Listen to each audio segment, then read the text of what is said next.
Good morning, everyone, to the finals of the New Realities Competition 2022 from XR HUB Bavaria and eine here at the Festival of the Future. For the third time in a row, we were looking for projects, products, ideas in augmented, mixed or virtual reality that make the world a little better. From the many applications we got, we have selected the 5 most exciting ones because they are particularly innovative, they address particularly important issues, or they break new technological ground. They will present their ideas today to a jury, and the winner will receive €1,000 and a certificate, of course, from us.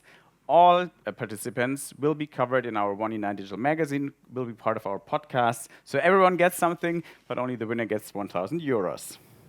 The competition was pretty open. It was an open call to all good ideas, from concepts that so far only exist on paper or in your mind, to prototypes, to finished products. That makes it a bit more difficult to compare the projects, but we have such a great jury, they can handle it, I'm pretty sure. And that's why I'm happy to introduce you to the members of our jury, who are now asked to come on stage one time before they can take a seat again. So would you please come on stage with me? Please welcome XR storytelling expert Astrid Kamke, the head of the European Creators Lab, and she just launched a new company, Yonders. Great to have you here, Astrid. Thank you. Also part of our jury from Malaga, Maria Tintul, the head of business development at B2B startup accelerator Wise Guys, who's also involved in social and cultural heritage projects. Great that you joined us here. And Tim Deussen, himself a very successful XR creator for years with his own studio in Berlin, Studio Deussen. Thanks Tim for joining us again here. Thank you. Yes. Before we get started, a few questions for you, because for those of you who are not yet convinced that XR is a great thing, we will do this today. Astrid, from a storytelling perspective, and you have done film, you worked with now traditional media, now you're fully immersed into immersive media. What can XR do that traditional media couldn't do? I think you have to consider XR as a technology, and the technology is just a tool. It's like a brush. So a brush that artists take to create their experiences or their work. And storytelling is the way we communicate. It's in our human DNA. It's the way we do everything in storytelling, and that's the way we understand communication, that's the way we communicate. So XR is an on-top level, and I discovered that if it's well done and it's fully immersive, it can hit parts in our bodies we haven't discovered yet. So if you say that the 20th century, for example, is the century of film and of psychoanalysis and psychology, it hits the emotional part of our brains. I think that virtual reality is hitting our consciousness, and the 21st century may be the century of neuroscience and virtual reality. So that's what XR can do for storytelling. And that's why it's so great that we are always following what's happening in XR. Thank you for that. But somehow you have to do business with the XR too. Maria, what do you think if you look at a startup, not at an artistic product, what does a startup need to bring to the table to be successful within the XR space? I would say, first of all, you need to detach yourself from only the VR, AR silo. And that's something that I'm giving constantly to the startups that are applying to our programs. Because somehow, even when you're trying to look into competition, and when you're trying to understand in which category are you playing, in which part of the market, somehow we get so focused onto VR or AR or, I don't know, metaverse in our keywords, then we forget that we're a part of a bigger scale. Just like you said, XR is just a tool, it's an instrument, it's a technology, but it can be wired and integrated in so many different aspects of our lives. So if you want to be successful, first of all, you need to find your industry and be with it, unless you're creating something very specifically for AR. And then you have to be very candid with the market, like what is the real problem that you're trying to solve, and do you know that is validated? How do you talk to your market? Know your audience and make sure you get market validation. Great for that advice. Now, Tim, you are already making money with the XR. So, what would you say? How did the ecosystem around XR technologies evolve during the past years? I mean, I think that it's actually quite an amazing development that happened in the XR market, and due to both points, what you mentioned, what is like, you can basically plug in XR in almost all kinds of different industries. And then, of course, what Astrid said, it's a storytelling tool, and new tools for storytelling are always really important to have. And if you look at the development of the XR space, there's like a more fundamental thing that's happening, and that is that the whole industry is moving to 3D data. And if you have 3D data, you need tools to look at it and to use it. And that can be virtual reality, augmented reality, it can be interactive stuff, you know, it can be sensor data, 3D printing. So all of those things basically relate to that fundamental kind of like revolution in media that is happening right now. And that means that XR is basically having an impact in science and technology, in culture, in industry. All those fields are really being affected. And just to give you an idea of what's happening right now, even like the German government just recognized that. We were just part of a commission where we basically defined a new job training program here for young people in Germany. It's they can learn to become an immersive designer, and that is because it's on that big scale. You know, they wouldn't create a new job training program if it wouldn't be serious. So anybody wanting to get into this, I think it's a great time for it, and there's lots of opportunity for all of you. Great, thanks a lot. And now we are heading for our pitches. Jury, please take your seat. Take notes. You will get the chance to ask questions after every pitch. Every participant has 5 minutes to present her or his idea. After that, there will be 3 minutes for questions from the audience. And then, when the pitches are done, we take a short break, and at 12:45, we announce our award winner. Are you okay? Good. So, the first pitch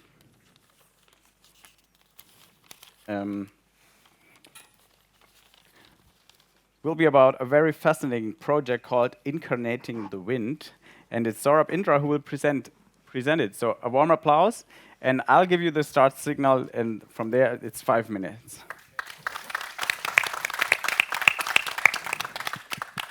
Check.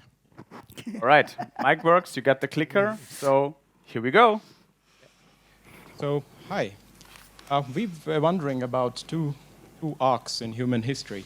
One which took us from appreciating the embedded intelligence in the planet around us to having a divinity up in the skies and a mechanistic earth below. Another arc where we saw the rest of the animal kingdom as peers, even when we hunted them. There was respect. To a place where we don't see the life behind a lot of the natural world. We don't see them as individuals. So, what could we do about that? We could go back to a not so distant past where we learned from nature. Flight is a field where, let's say, human flight has a direct link back to natural flight. So we focused on that. Our project is called Vata Avatar. We have 5 protagonists. So it's the white stork, the Andean condor, the albatross, and the magnificent frigate bird. These birds were chosen because they wouldn't exist without their habitat. They have evolved for their habitat. For example, the Andean condor flaps 1% of its time, flying time. They can't energetically survive without the atmospheric feature they exploit. And that's why I said we have 5 protagonists. The 5th one is one we don't see around us usually. That's the air, it's the atmosphere. We want to use XR to visualize it, to make us feel it. So when I was talking about the embedded intelligence in the planet, what are the 4 elements? It's the habitat, the terrain, and the atmosphere. It's the evolved morphology, which of course affects its physics, right? The flight physics. And it's the way the bird manages its energy and the behaviors it engages in. For example, storks go on long migrations, Andean condors look for food in valleys in Chile. How would you try to do that? Let's say here for a home user, right? We can talk about applications later. But the home user is one. The experience starts by you let's say, choosing a certain species and choosing where you want to fly. So you can fly like an Andean condor in a valley in Chile. We calculate using, let's say, weather data, how the atmosphere interacts with the terrain there, so that you can really surf on the way when the wind hits the peaks there, like the condor does. But interestingly, you can also try to be a stork there and see that it doesn't work, right? And vice versa. So you get a visceral feel for this intelligence, which is the collective intelligence in the planet. And of course, we have a controlled dynamic simulation, which comes from the morphology. And here also, we let's say, rely on exact science. Our other variant, let's say, is one which aims to restore the individuality of a certain species. This is called Fly with Frederick. This is new, as far as we know. It lets you fly not with a species, but with a certain individual there, let's say Frederick, because they are tagged at birth, and then they fly off, and they are, let's say, if they don't die in the years following, you can track them. So you can say, okay, put your headset on, and then you say, okay, where was Frederick last week? It was over Gibraltar. Okay, I want to fly with it. And you can use, then we will use real terrain and real weather data of that certain day to put you either alongside or embodying Frederick. This is to restore the individuality of the... We have an interdisciplinary team. Nicole is an XR creator. Andreas and Tobias are technical artists. Magnus is working on the narrative. Martin on VR sound. Our scientific advisors are the Max Planck Institute, so Andrea and Hannah for storks and condors, respectively. And I am an aerospace engineer. Hopefully, we go from awe and wonder to the present age of alienation and control to respect and sustainability.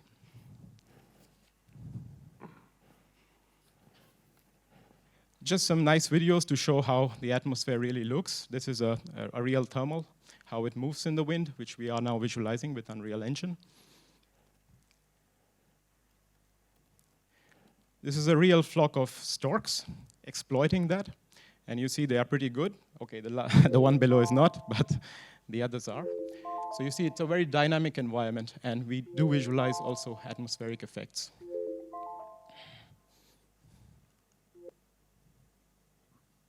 Okay, so thanks for that.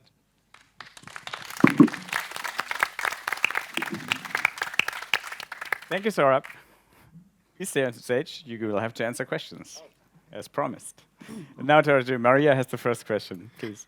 Yes, I would like to ask you to elaborate a little bit more on how do you see the impact of this experience. So not maybe directly, you mentioned that you will put it on the headsets for the users and so on, but generally, what is the greater vision that you want to accomplish with this?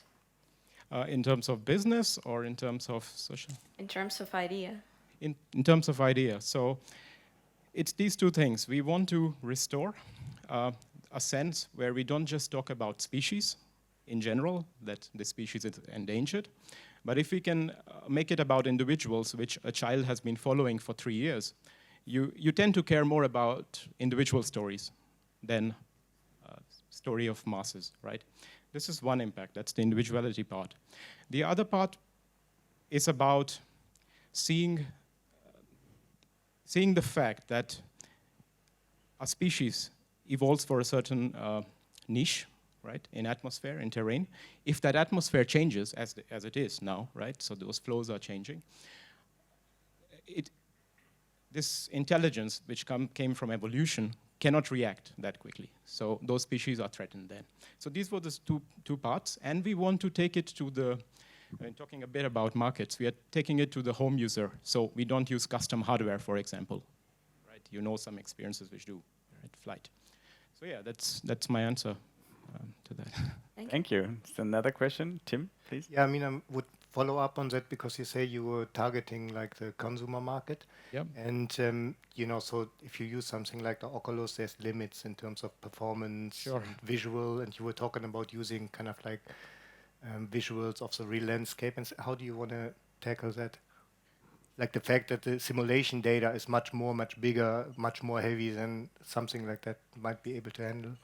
Well, we have a staged approach. So you might have seen in that figure, the cloud part, right? We want to do computations on the cloud. So with a flight speed of 10 meters per second, let's say, you're working in a sandbox. When you reach the edge of it, I can always process on the cloud and get it down, right? So we want to use the cloud. Oh, so you want to stream that, basically. Yeah. Okay. Yeah. All right. Thank you so much, Sorb. Thank you so much for the questions. Can I have a last one? Short one. A short one. I don't know whether it's short. I would love to hear a bit more I will about keep the answer short. That's a deal. About the user journey. So how can I imagine? I'm sitting home. Yep. I have my device. What's happening? Very briefly. So how would I feel? What you want me to feel? Okay, I talk about the one variant, the fly with Frederick. You would put it on, and you would get an option of 6 individual birds, where they were, let's say, last week. Okay, then you say, oh, Frederick was over the Pyrenees. I choose that. Then the cloud works, does the processing, and then you get a sandbox of, let's say, a 15-minute flight with Frederick. We are still deciding whether it's embodied in Frederick or alongside it. There are things with motion sickness and so on we have to solve. But let's say that would be the experience, right? And we are thinking about game elements for both. So there would be game elements. So it will be gamified, but it will be an experience. It's not a game, let's say. You make me fly. You make me feel the flight experience. Yeah, and also we visualize, in terms of art, beautifully physical quantities of the atmosphere. So this is the art aspect. You see the atmosphere that you use. For example, these thermals. All right. Awesome. Thank you. Thank you. Warm applause. Big applause. And we are working on the temperature in here, just to assure you. Are we turning in the heat up even more? No. Our second pitch comes from Aitan Riga, and the project has a very special name. Where is he? There he is. It's called Absurd Cities. And you will learn in a second what this is.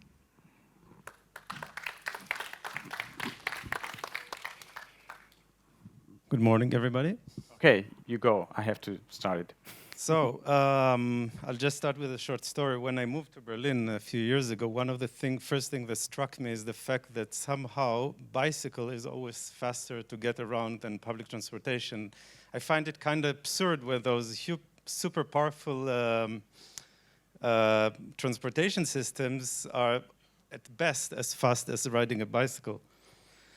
And if we think about these cities, the way they are today, they're not much different than what they used to be 5,000 years ago. Only if we take out the technology out of the equation, we are left with the same structure that used to be even then.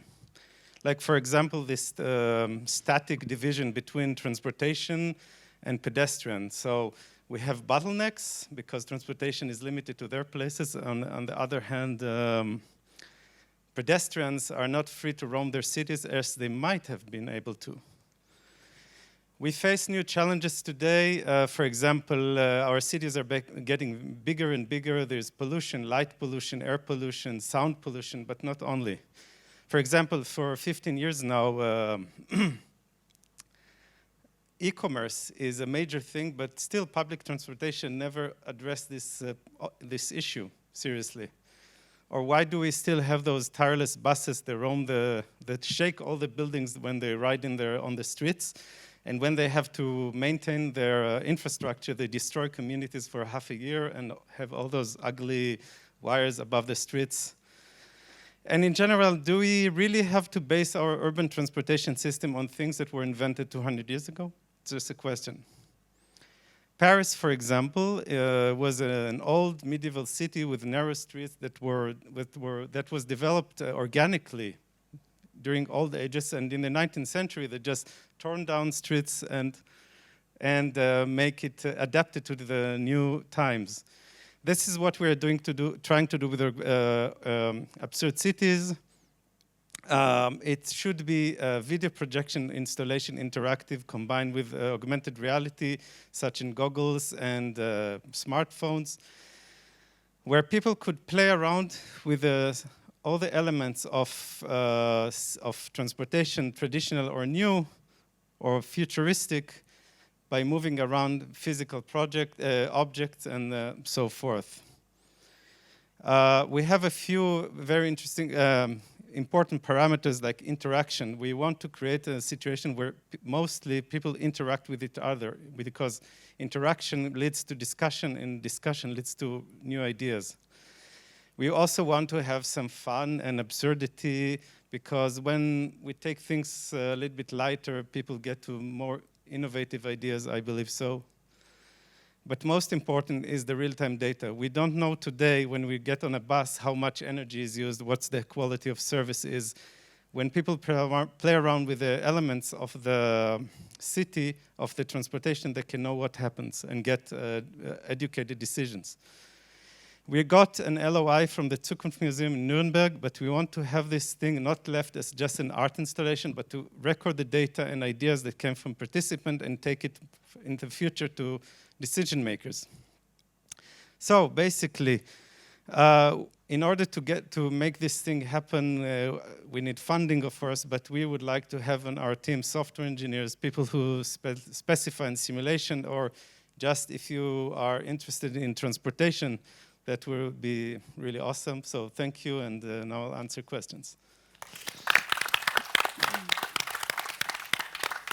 Thanks a lot for this fascinating project. And now Astrid gets the first question. So thank you for that pitch.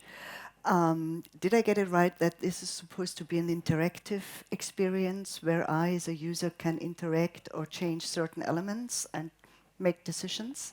Exactly. So the idea is that you could play around with all the elements that comprises urban mobility, from traditional ones to new ones like futuristic ones, and test. Maybe we realize we don't need trains, or maybe we just want to have trains. But with data that you get constantly feedback from the system, you can reach new ideas on how cities should be without digging any holes in the ground or making people lose their jobs.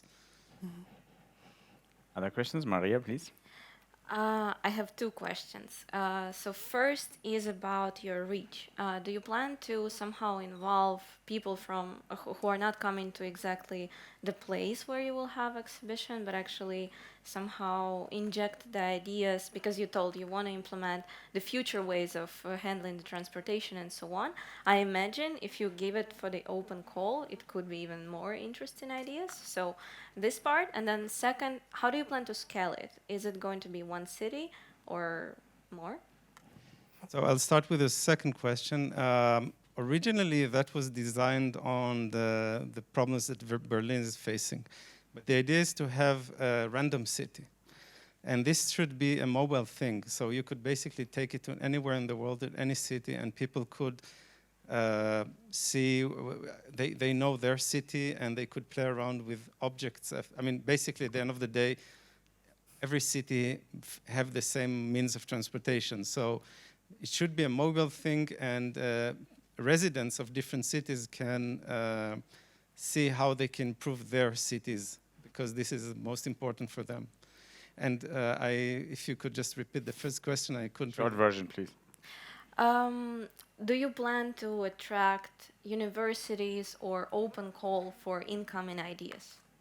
Yes, we're basically open. That's a very, very draft concept, and we are basically open for everything, because not just software is just a tool, but this project can be further developed into something more interesting and be a general platform for testing new ideas about cities, not just transportation. Thank you. Thanks a lot. Thank you. Big applause, please. The third pitch comes from Ele Langer from Pimento Formate, and she presents her project Future Leaf Space. Ele, please. Thank you. I need to read a little bit, but I tell you a story. The media business is changing, and we want to show you how we can change it into an XR business market, which is really great. I'm Ellie Langer. I'm Media Innovation Manager from Berlin, and I will show you how we can make money with this, what I will show you, and how we can get more sustainable. And it's quite easy, because we are solving big challenges. First, corporate brands and institutions, they need to be more sustainable, and they pay millions of euros every year to reach it. Second, young people, they want to shape the future, but on the other hand, they want to have fun with media. Third, we have many creators in the world, and they are depending to the clients to earn money with their content creations. And we bring them all together. We built the first, here is it. We built the first augmented reality media platform, Future Leaf Space. We started with that last year in March, and we reach around 20,000 until 50,000 users monthly with our platform and our content. The benefit is we produce with our creators augmented reality stories. These are new formats. We already did 11 AR stories already, and and each content supports the sustainable development goals you've seen with the signs below if somebody don't know what are the sustainable development goals. So, and we want to stream more of that, and I tell you something about the stories. So augmented reality story, this is a short movie, tells stories. They are normally not been seen, like here microplastic or bad financing. And we use for that different genres. This is my father, by the way, and he loved this because these stories you can record as a video. And this is what we bring to young users, to use the augmented reality stories to dive in, to scale it taller and smaller, or use it for your own creativity. And for that, we developed a value supply chain for supporting the SDGs and making money with that.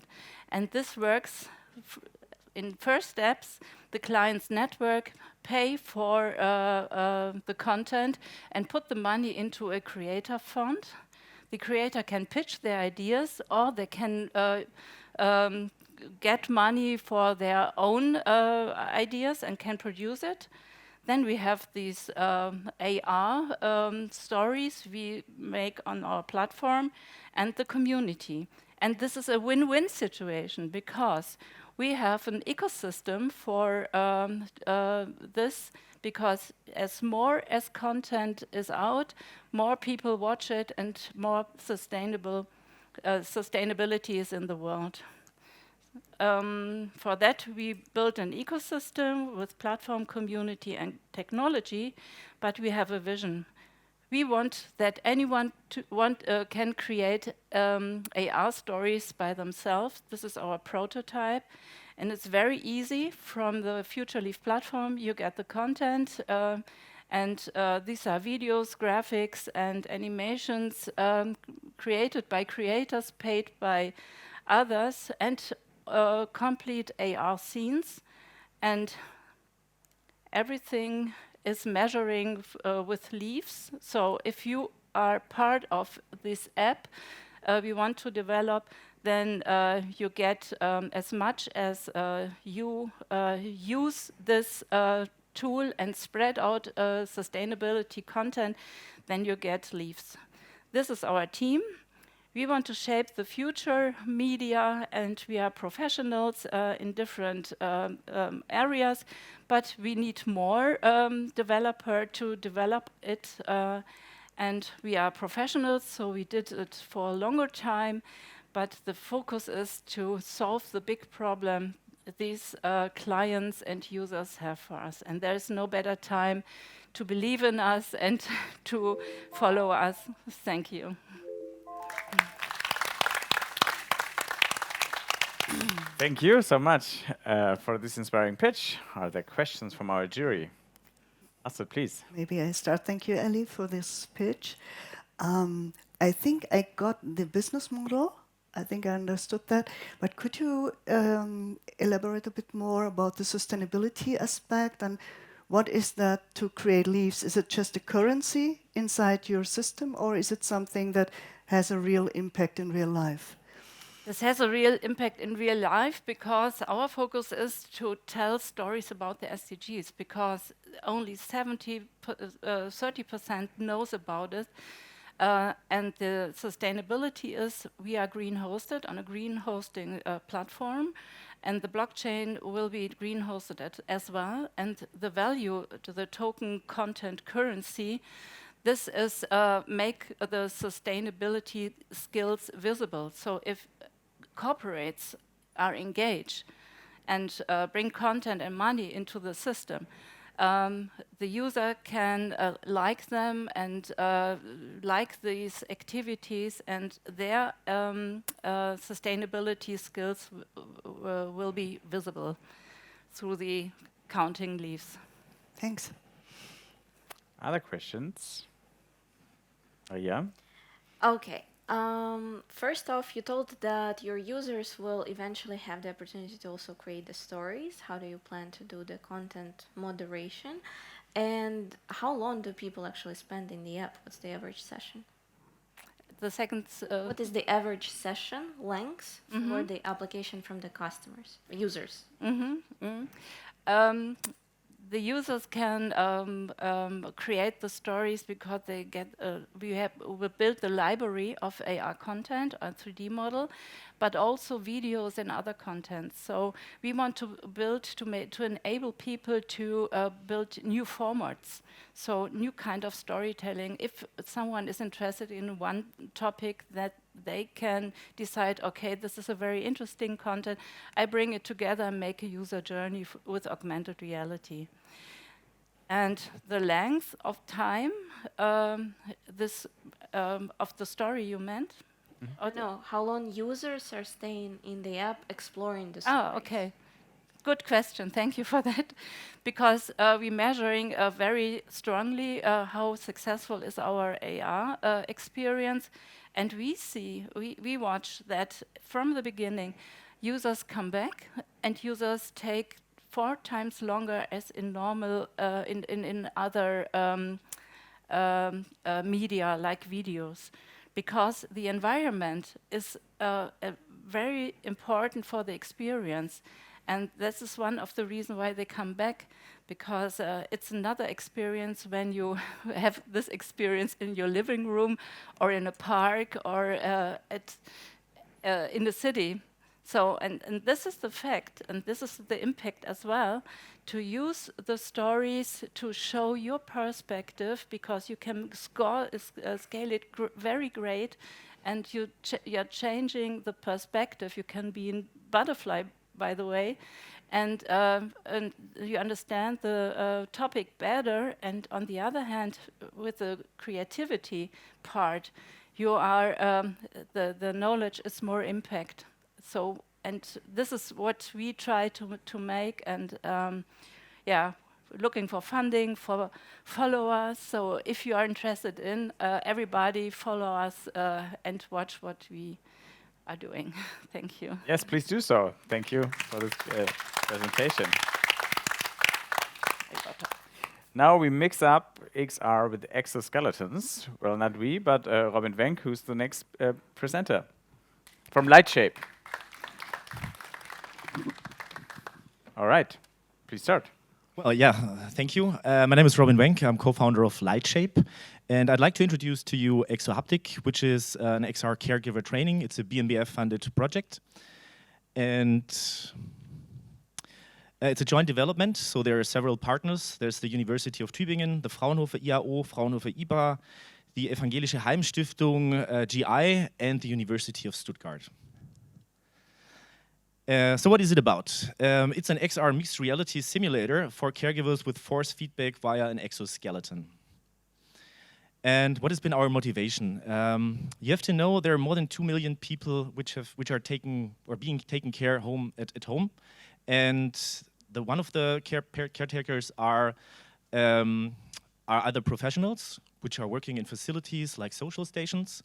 And on the other hand, many of them are actually relatives who are taking care on their family members. And all these caretakers, they're in high risk of becoming some illnesses, especially illnesses for the spine.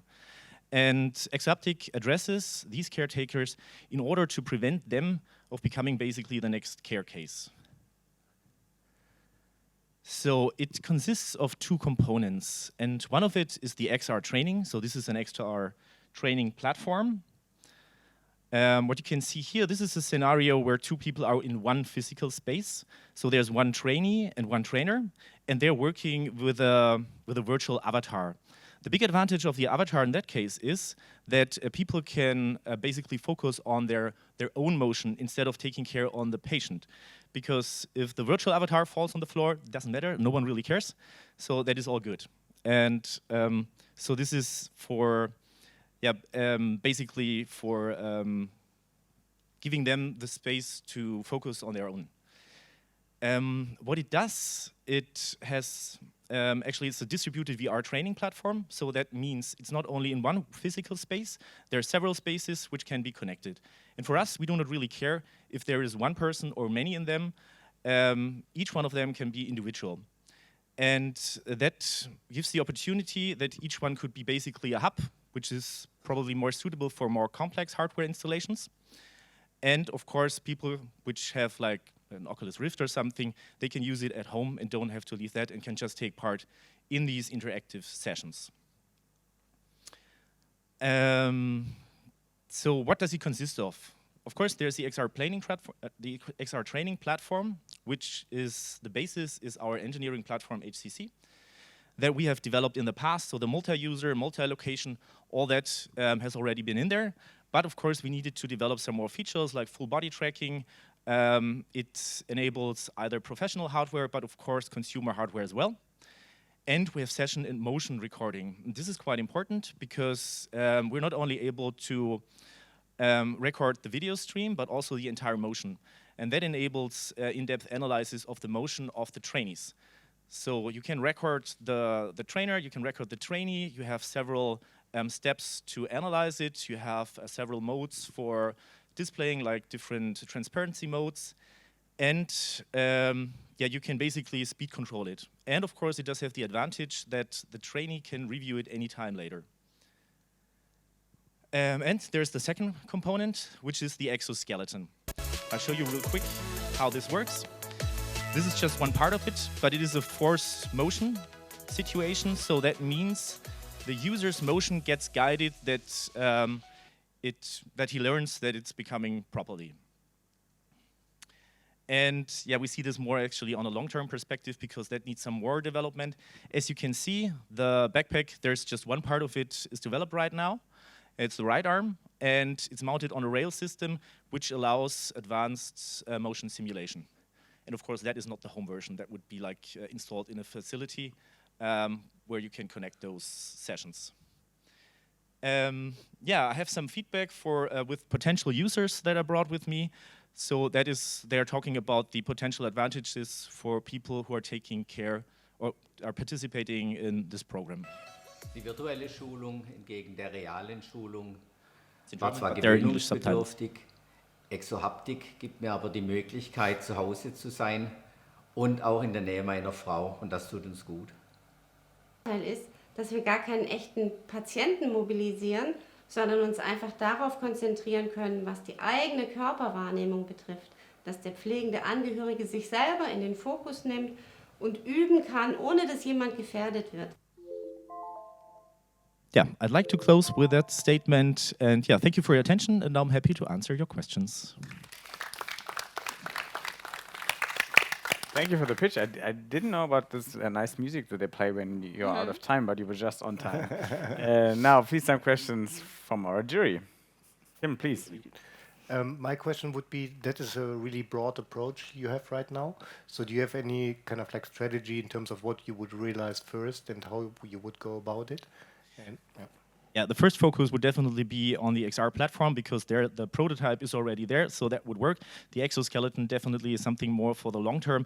They would need additional partners to to make the development some further, yeah, because it needs some more doing. It's not just like copying, pasting the one arm to the other. There are some more things that need to be considered.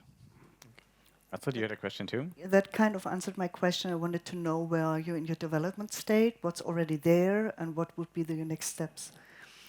As I said a little bit before, the XR platform, that is something that we at Lightshape have developed in the past, so it's already rolled out for engineering. These are now just some additional tools, so that one is already there. It would need some more tweaking on the usability, to be honest, but that is basically already there. And Maria. How many people have undergone through your trainings or tests, and what is the performance? How many people? Not as many as we wish to, because there were actually scheduled a lot of user testing, but during the pandemic it was really rare to do that. We were working with one of the social stations, and they were, I'm not sure how many they were using, probably between 5 and 10 people. I guess that's how they proceeded. Thank you. All right, thank you, Robin. Thank you so much. And now we have a final pitch about a very urgent problem. And Georg already entered the stage. Please welcome Georg Hopmeyer from Causa Creations with his project Rising Tide. Thank you. There you go. It's very serious, so I brought papers.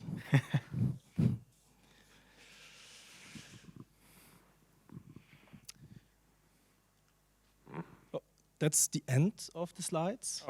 Oh. Please move all the way to the beginning. Bit of foreshadowing there. I'll try again. It is now or never. And this is the message of the last climate change report published by the IPCC in April 2022. And I think we all know that the ongoing climate catastrophe will be one of the most important topics in the next decades to come. And at the same time, we somehow have an issue keeping this topic center stage in education. And just the other day, I was on a subway in Vienna, true story, and 2 teenagers were talking to each other, and one said, you know, I learn nothing in school about climate change. I learn about climate change when I go to a demonstration of Fridays for Future.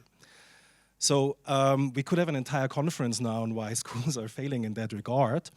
But I think one of the big issues is that they lack the proper tools. I myself, I come from game development, so I'm particularly interested in how games can solve such a problem and model the complexities as well, and have people experience something meaningful and learning in that regard. We did do a bigger project that also faced a very complex issue. It was the award-winning game Path Out that we did together with the UNHCR. And here we learned that games are very, very capable in that regard. And I think the reason because of that is because games have particular parameters that are that make it, let's say, a little bit more feasible for them to approach these complex issues. And those would be, for example, very, very high engagement, learning by actual doing and not just consuming, training problem-solving skills. Games are all about solving problems, and then in particular settings, especially ours, enhancing communicational skills. And very importantly, they can be fun. Not so many things in schools are fun these days.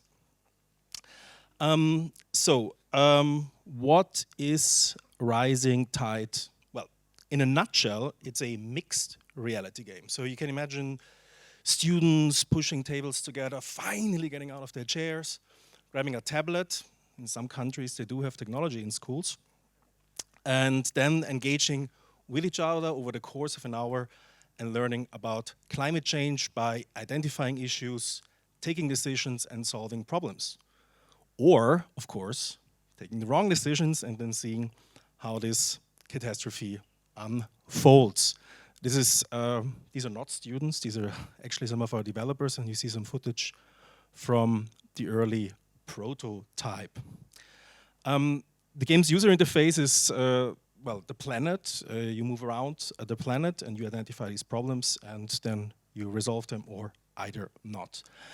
One of the most important components in the game is actually role-playing, and this is one of the analog aspects of the game design. So people play in factions, and each faction has a different perspective, and the players have to learn, like ourselves as a society, that these factions have to communicate and cooperate in order to resolve the big issue at hand. At the same time, there's also like a lesson in media literacy. Communication is biased across the game, so people have to actually learn to identify the right information and act accordingly. Now, how do we know that this gameplay actually works? Well, the specific hybrid gameplay has been tested in our artistic work. And what you see right now is footage from an absurd AR political simulation game we made with Vienna's Volkstheater. And there we realized that we can bring something to the table that serious games often don't have. Engaging multiplayer formats with high replayability, mixed reality format for hybrid classrooms, and collaborative learning focused on communication and problem solving, something you don't find so often in the serious games context.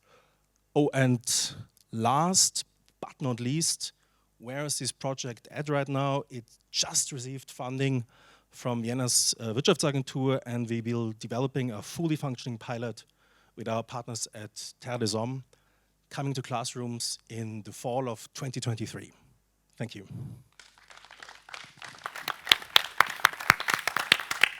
Thanks, Georg, for this great pitch. I'm wondering what the Wixit is, but we're not going to talk about this. We have questions from the jury. Maria, please. Thank you so much for the pitch. I have a question about what's the form. So are you developing this particular game? Are you a game studio? Or are you a big organization that will implement gamification in schooling? We are 8 people, and we are game developers, and we'll be developing the game and then trying to. But ideally, in the future? Ideally, in the future, we'll go a pathway that is actually very popular from a business perspective. We develop it as a service for the educational market. Schools buy subscription models. They get, ideally, the software from us or the hardware, if need be, as well. And then we'll actually give them seasonal updates on this particular game and also like special scenarios. So that's the business model behind it. And how many games in this topic have you already done?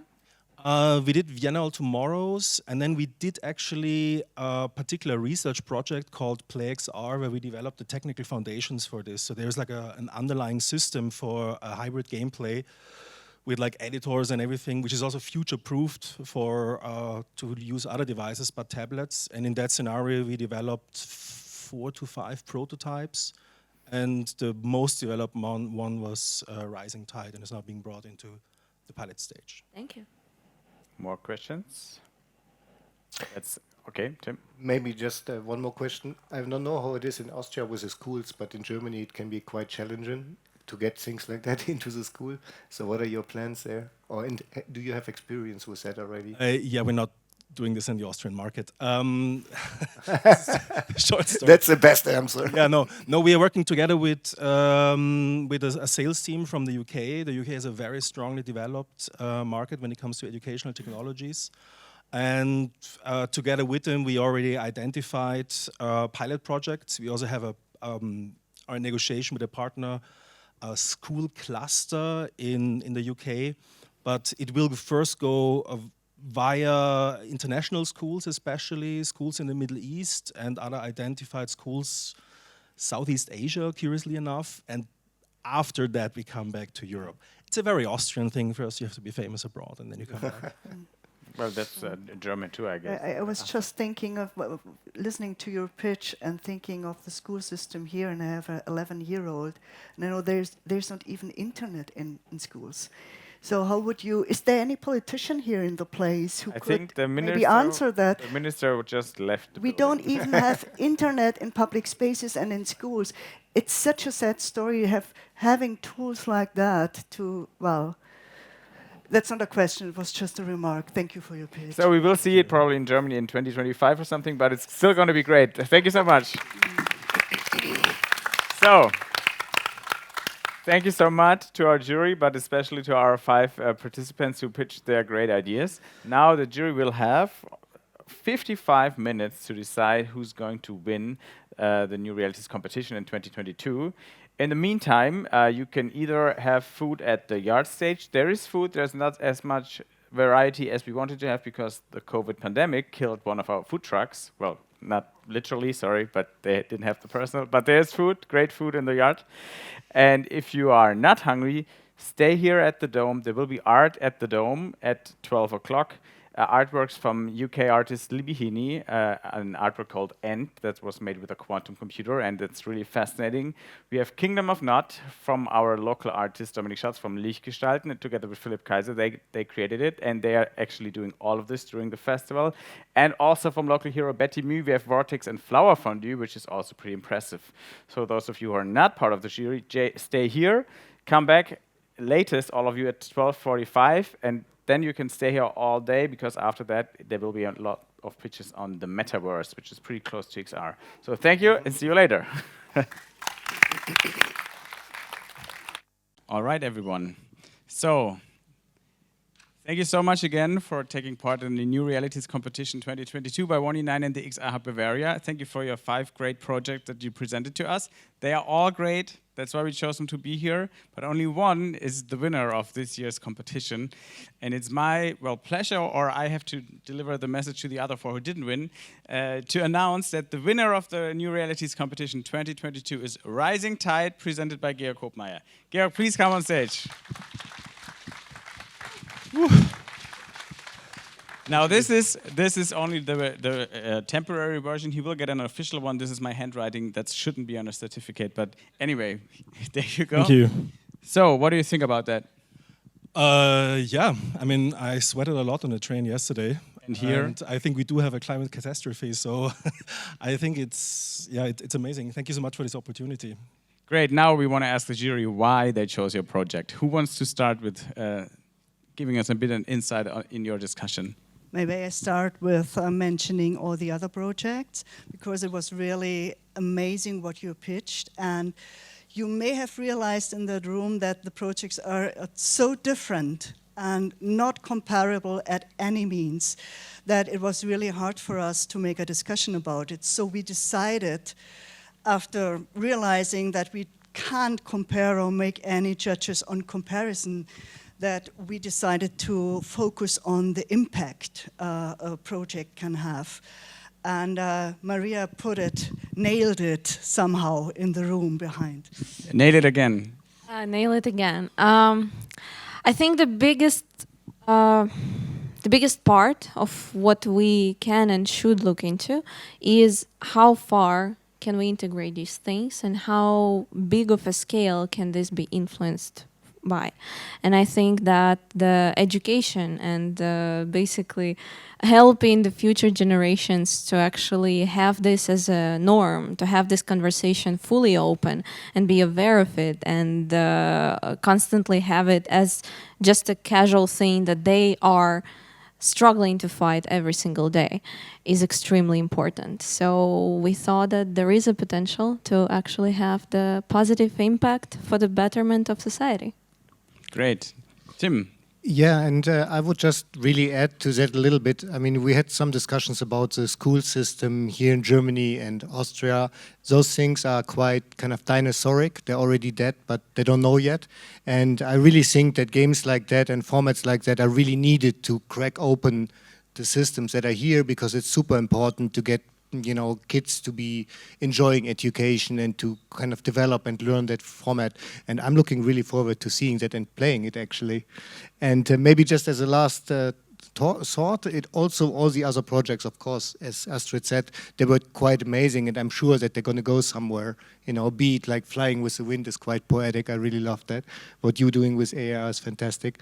In the healthcare segment, it's super important what you're doing, and I'm sure there's going to be quite some opportunities for you. And city planning, of course, that's another topic that's quite important. So thanks a lot to all of you guys. Yes, and thanks to the jury. And welcome, an applause for all the participants. And, you said it's going to, yes.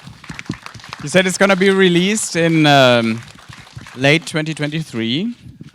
launched, so it's not a worldwide release, but we are looking at like several strategic release phases, and we're going. So there might be the chance for a sneak preview at the Festival of the Future next year in July. Definitely, definitely. That's good, because we have the technology here other than German schools. So thanks a lot. And now I'm gonna already announce what's happening here next, because all of you who came back for the New Realities competition, you can just stay right away, because it's gonna be another fantastic competition. The participants of the Digital Seeds program, as you can see behind here, from our dear partner Huawei, will pitch their ideas for the metaverse, which we maybe all be living in a few years. So stay tuned. It's our student teams. They worked months on this. It's gonna be fantastic, and we're so glad to have them here. And for all the others, check out the festival and see you around. Thanks again. Bye bye.